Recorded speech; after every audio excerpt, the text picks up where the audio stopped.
Welcome to Marketing Decoded, the podcast where we unravel the mysteries of marketing for busy business owners. Here are your hosts, Daniel Kodum and Jackie Strack.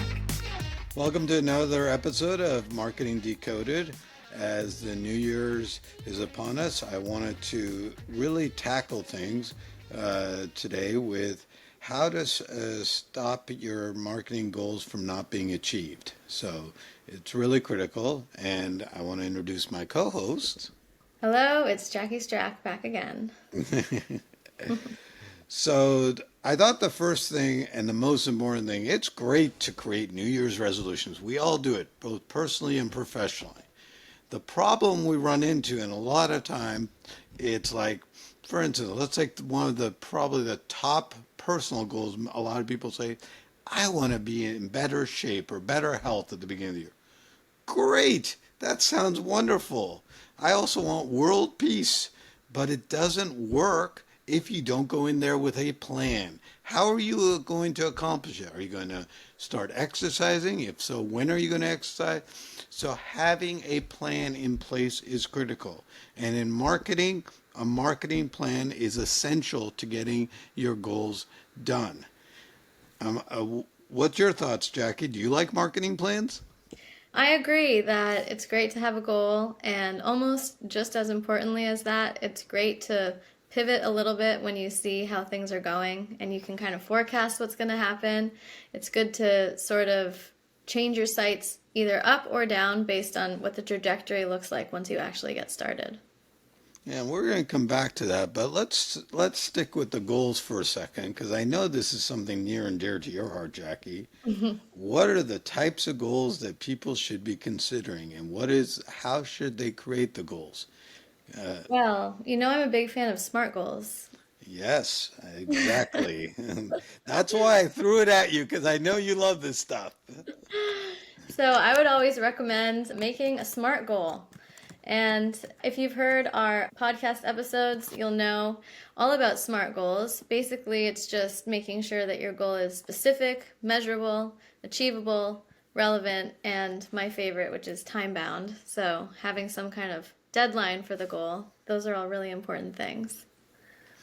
And I'm gonna expand on that for a moment. And when we're looking at SMART goals, I'm gonna use a very small subset example.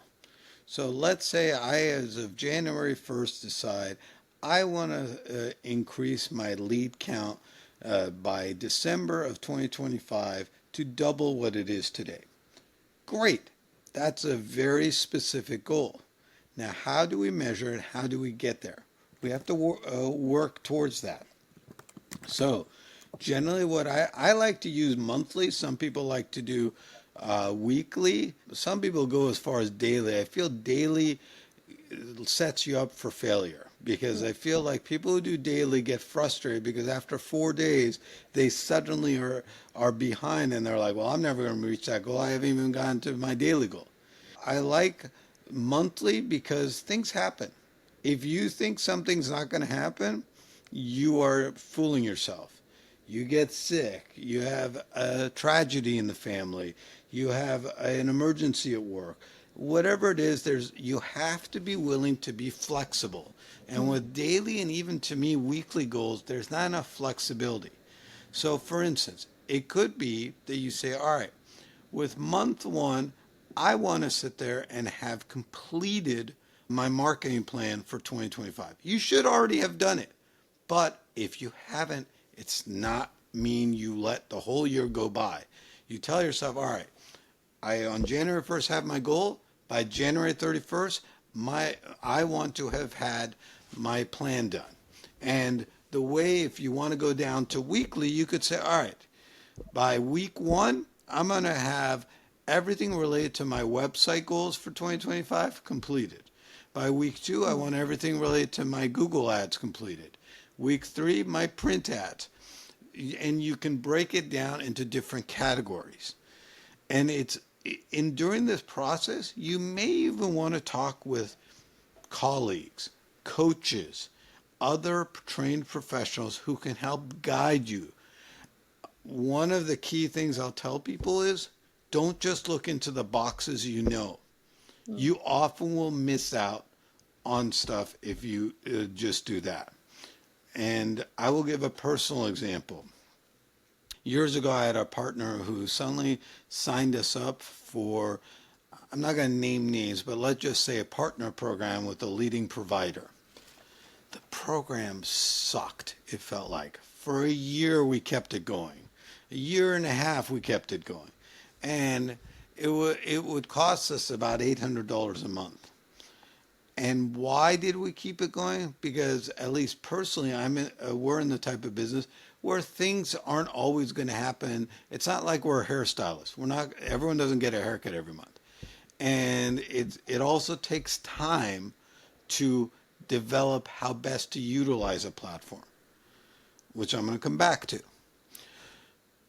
But long story short, towards the end of month 18, we landed a client that this day is one of our top 5 clients in the company, and it's paid for over 10 times the cost of the entire initial 18 month. So consistency and knowing what to expect are critical when you're making goals. So if you are a company whose leads take a while to nurture, don't just set goals that in 30 days or 90 days you're going to get out of. I was talking with a prospective client yesterday. They were changing their budget on their Yelp advertising every 2 to 3 days. I can tell you right now, Yelp, Google, most of these, in 2 to 3 days, they haven't even fully adjusted their strategy to maximize your budget. So if you're changing every 2 to 3 days and suddenly it starts working, guess what? It probably started working with one of the changes you made 1 or 2 times ago, and now you change it again, so it's going to stop working. Mm-hmm. So that is something to keep in mind. So going back, I want to ask you, Jackie, what are some examples of really strong marketing SMART goals that people can grasp onto to help them develop their 2025 marketing plan? Well, kind of piggybacking on what you said, Daniel, I think it is important to kind of take a long view of the future and not just have short-sighted goals, but instead maybe pick a goal that you can work on throughout the entire year. And have it be something, make it specific. So maybe you want to increase your website traffic by a certain amount, or you want to increase the number of leads that you get. But make sure that it's something that you can work on over the long term, and have it be something that is not just a short-sighted goal that you'll get discouraged by if you don't see, that you're reaching the mark that you're setting for yourself right away. Mm-hmm. No, I completely agree. I'm going to switch gears slightly, but related. Another stumbling block a lot of customers and people have is not knowing their strengths or weaknesses. If it's great if you see one of your competitors doing something and you're like, my gosh, they're doing this, they are so good at it. I'll give in a small example. What if a competitor of yours suddenly started doing weekly social media posts with them speaking on video? And they are energetic, charismatic, creative, etc. What if you have a dry personality? You don't have charisma. There's nothing wrong with being unable to do certain things. We all have strengths and weaknesses. We all have things that we're stronger at and weaker at. And there's things we may never, ever be really good at. So in those situations, to help avoid stumbling over your goals, I make sure you self-realize what your strengths and weaknesses are, and related to that, what tools do you need? What could you do to make sure you strengthen your internal systems to handle whatever goal you're trying to accomplish? Mm-hmm.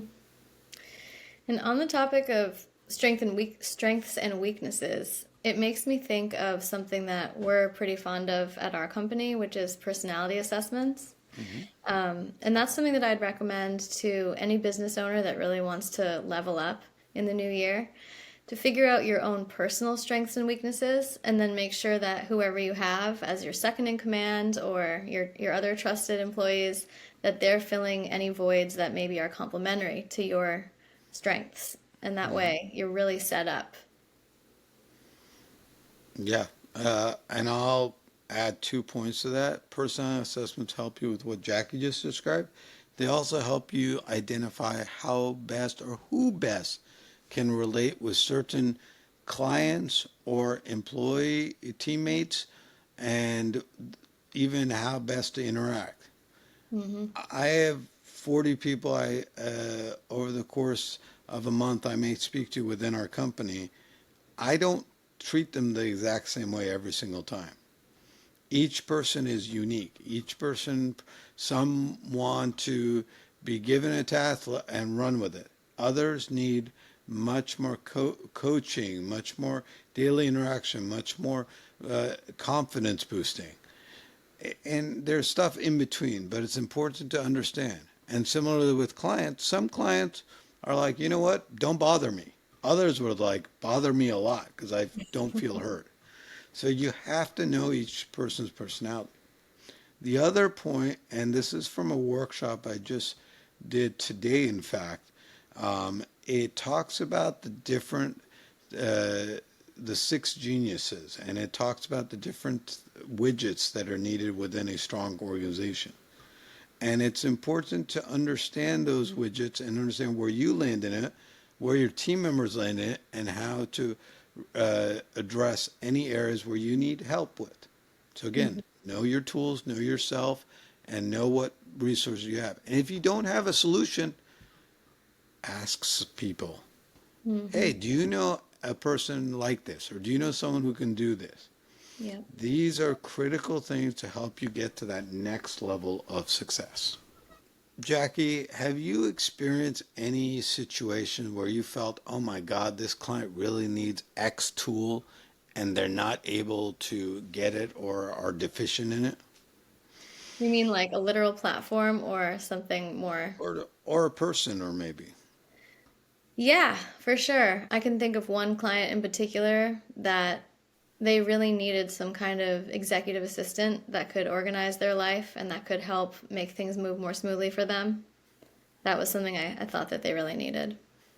Yeah, and I have a recent website client who's very much all over the place. In a 90-minute Hmm. call, she switched directions 3 times and could really need someone to fine tune and hone in on it Yeah. because there are dreamers and then there are integrators, executioners who will Hmm. execute the plan. And Yeah. some people just not aren't the best at executing. And that's where a lot of the marketing plans and marketing goals fail. Now, I'm going to go into probably the last of the top three obstacles that I feel prevent people from reaching their marketing goals in any given year. Hmm. Any guesses, Jackie? Because I haven't prompted you on this at all. And the third obstacle to people reaching their goals. I'll give you a clue. It's one of the acronyms in SMART. Okay. Does it have to do with analytics? Yep. Failure to measure. Mm. People will make a plan. Well, first they'll set a goal, then they'll make a plan, and then they do it and forget it, thinking that, oh, well, I did the first two. I don't need to measure it. I'll just check in December 31st of the year to see if I reached my goal. Hmm. I don't like to say it, but then you're being stupid. No one sits there and should do that. You should be consistently measuring. Hmm. But, and this is a key but, measure but understand. Don't just measure and constantly be tinkering. Marketing is not like day trading. Yeah. Marketing is not even like a sports event. It doesn't happen in a day or two. It doesn't happen in an hour or two. It happens over weeks or months. So you have to have realistic, measurable goals that you are checking on regularly. At the minimum, you should be checking monthly.